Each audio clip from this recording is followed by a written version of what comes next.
Vandag dan die beurt van Psalm 138.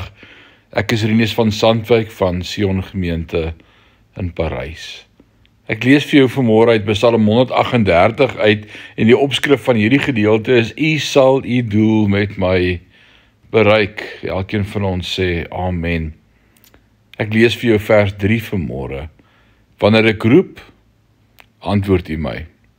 U bemoedig my en gee my krag.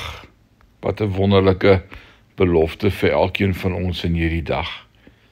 Psalm 138 vers 3 herinner ons daaraan dat God ons antwoord.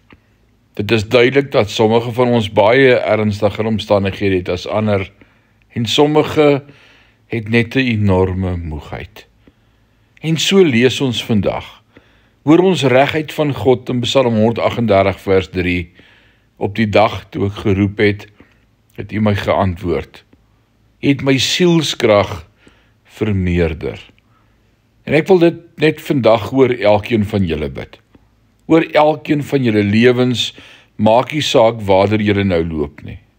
O God, ek bid elke detail in elke persoon se lewe wat nou na hierdie episode luister. En daarom bid ek Psalm 138 vers 3 spesifiek oor elkeen. Ek bid dat u julle sielskrag sal vermeerder. Wat 'n frase. O God, verhoog asseblief hulle sielskrag. Op die dag wat ons roep, antwoord u.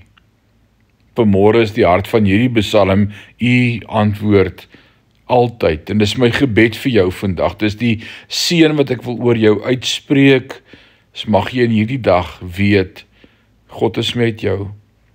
Sy teenwoordigheid by jou. Sy krag en sy genade is genoeg vir jou. Hy sal voorsien. Hy hoor jou as jy roep en hy sal antwoord. Amen.